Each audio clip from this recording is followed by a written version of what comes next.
Zobacz, Co masz? kości O nie, ludzkie. ludzkie. O kurde, No, czyli mamy grób. no. O jacie.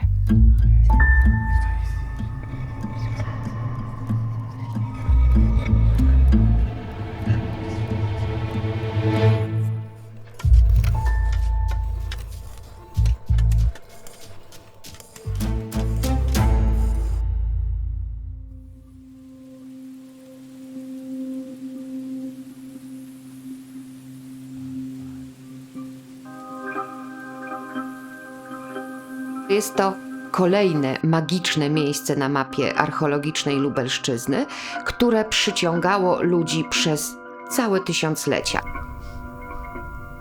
Jest to obszar, gdzie mamy lesy i czarnoziemy utworzone na lesach, czyli niezwykle żyzne gleby, co też widać do dnia dzisiejszego, bo jest to obszar typowo rolniczy.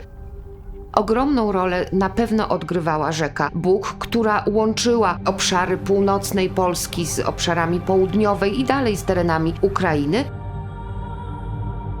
I ten Gródek był zasiedlany od okresu paleolitu aż po czasy współczesne. Z tych najwcześniejszych znalezisk to jest ogromna osada ludności kultury Pucharów Lejkowatych.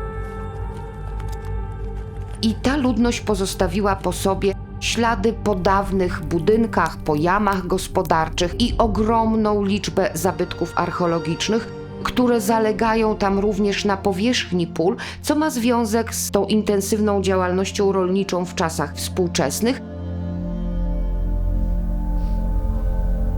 I tam, robiąc badania powierzchniowe, czyli chodząc po powierzchniach pól i zbierając zabytki, to akurat w przypadku Gródka trzeba to robić na kolanach, bo nie ma sensu się schylać. To są tysiące zabytków, które leżą na powierzchni ziemi.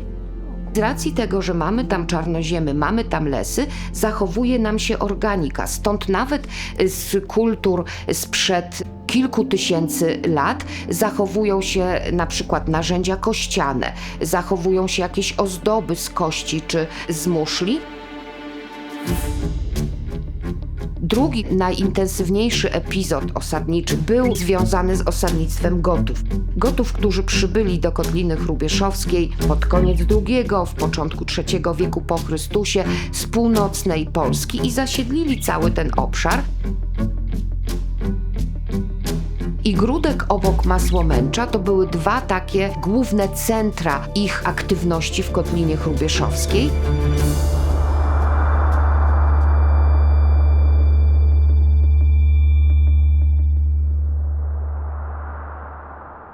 Jesteśmy w strefie cmentarzyska. Może być rzymski. I wszystko na to wskazuje, że rzymski. Kurczę, udowa.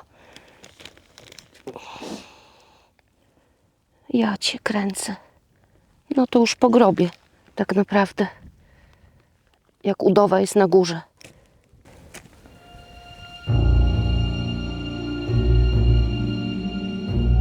W Gródku odkryliśmy dwa cmentarzyska związane z Gotami, z tym, że jedno było badane jeszcze w latach 50. XX wieku i znajduje się ono w miejscu, gdzie potem Słowianie założyli grodzisko, stąd zostało zniszczone przez Słowian. Po prostu te groby zachowane są tylko częściowo. I drugie cmentarzysko na stanowisku 1C. Obecnie mamy tam około 220 grobów. Wiemy też z całą pewnością, że jest to tylko niewielka część cmentarzyska i prawdopodobnie jest to największe cmentarzysko Gotów w Kotlinie Hrubieszowskiej.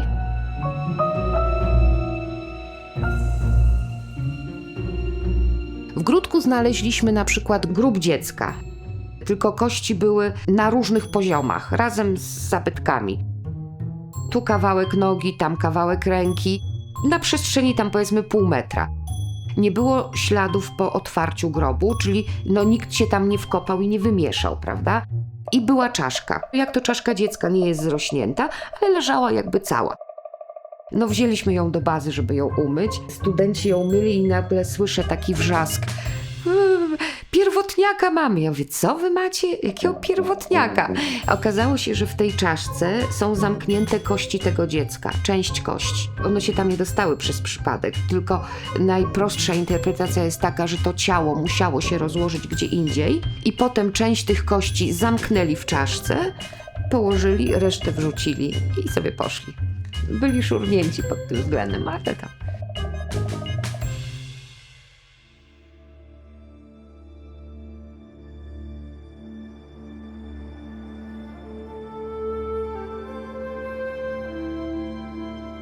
Żeby poznać nadzieję Polski, to wystarczy przyjechać do ogródka, no bo co my tutaj mamy?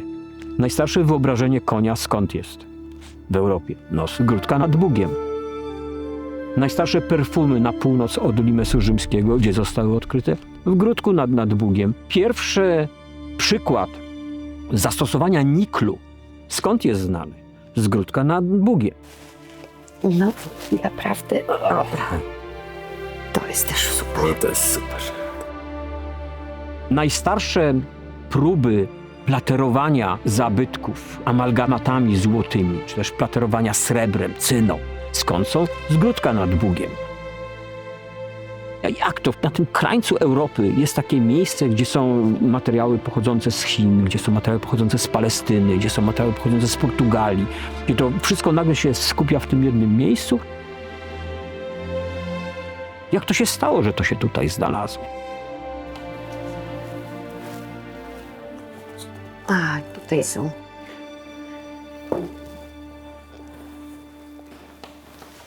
Są świetne te nakładki na końcach osi i ten guzek na główce. Ten zespół jest To jest po prostu coś nieprawdopodobnego. świetny.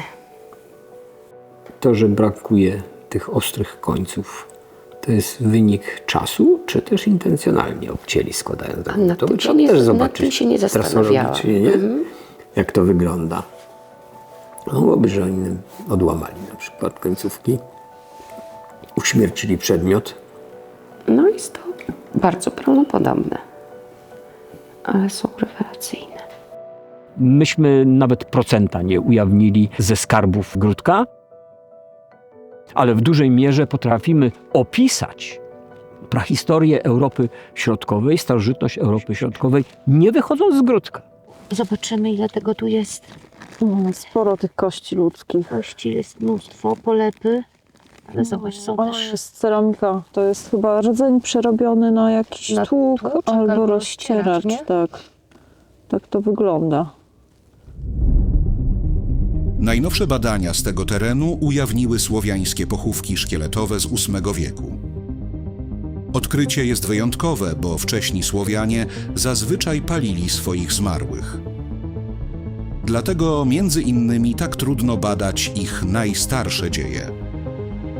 Powstał Międzynarodowy Zespół Badawczy.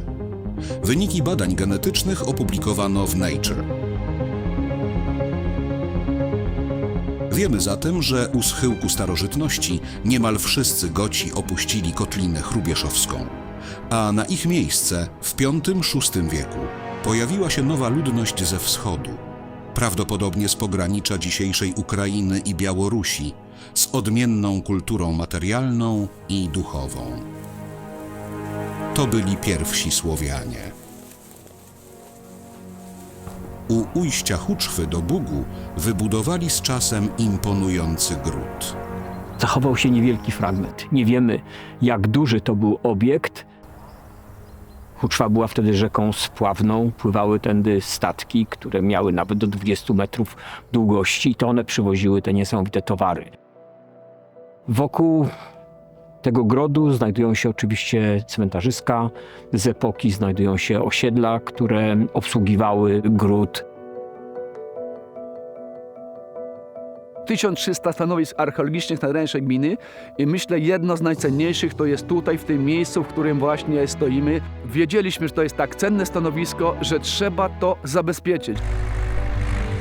Były tu prowadzone różnego rodzaju prace polowe i te współczesne techniki uprawy roli niestety powodują, że jest bardzo duża ingerencja właśnie w strukturę tołoraniny, stąd nasza decyzja. zakupiliśmy to stanowisko archeologiczne 1C po to, żeby zabezpieczyć te wszystkie skarby, jakie tutaj się znajdują. Gródek jest absolutnie cudownym archeologicznym miejscem. Marzeniem każdego archeologa jest kiedyś pokopać trochę w Gródku.